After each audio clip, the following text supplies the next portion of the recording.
The year is 1914. A continent away, Europe erupts in a fury of nationalism and bloodshed. The Great War, as it was then known, had begun.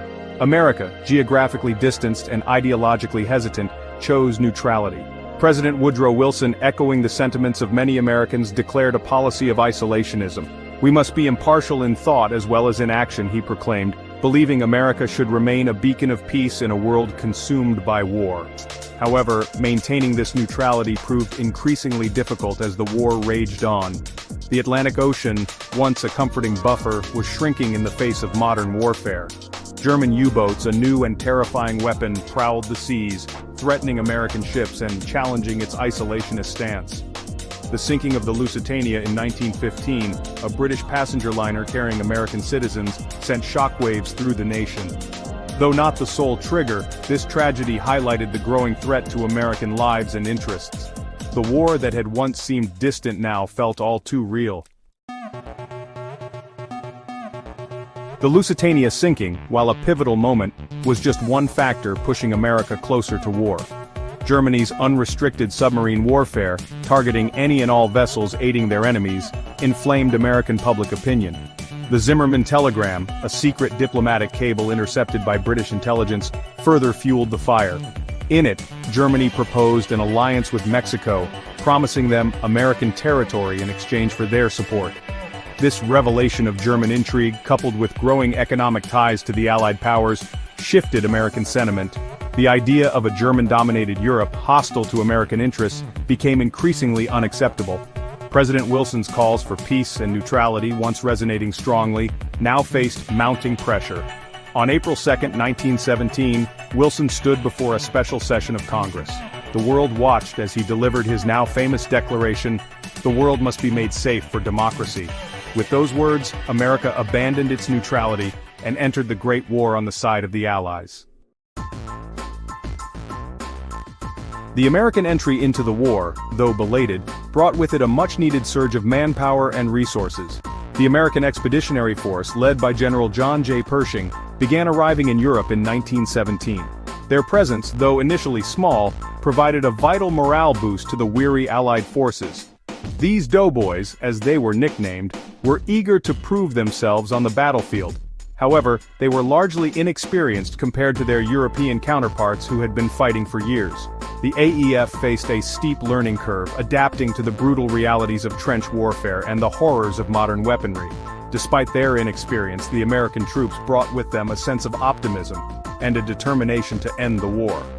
Their arrival marked a turning point in the conflict, bolstering the depleted Allied ranks and tipping the balance of power. Section 4.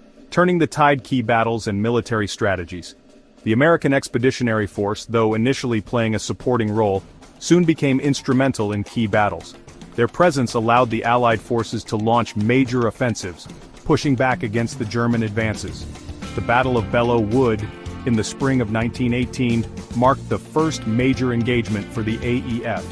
The fierce fighting and heavy casualties demonstrated the ferocity of the American soldiers and their willingness to fight for every inch of ground.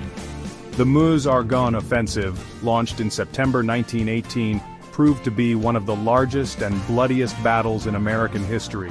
Over 1 million American troops participated in this massive assault, breaking through German lines and crippling their ability to wage war. This offensive, along with other Allied victories, ultimately led to the armistice on November 11, 1918, silencing the guns on the Western Front. The American military contribution, though brief, was decisive in securing Allied victory. Their fresh troops, combined with their industrial might, proved too much for the exhausted German forces. The war to end all wars, as it was tragically misnamed, was finally over.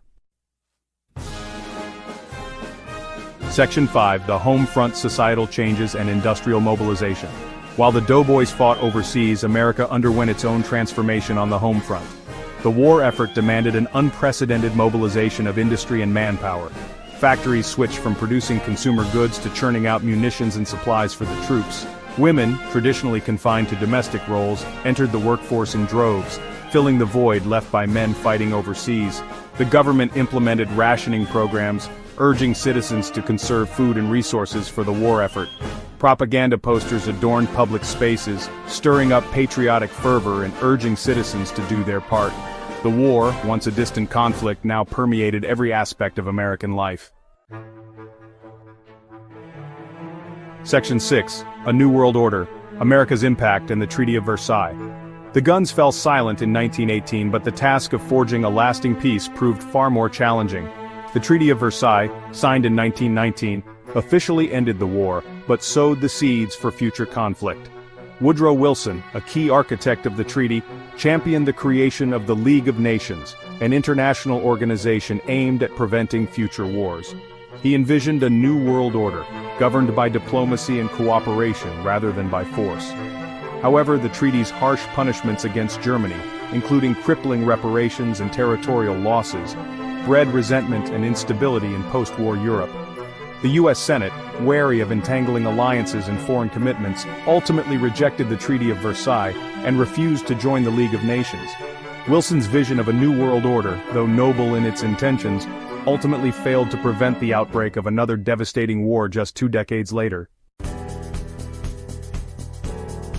Section 7. Shaping the American Century, WWE's Enduring Legacy. World War I, though brief in America's historical timeline, cast a long shadow over the nation's future. The war marked America's emergence as a global power, capable of projecting its military and economic might on the world stage. The conflict also had a profound impact on American society, shattering its sense of isolationism, and forever altering its relationship with the world. The war's legacy continues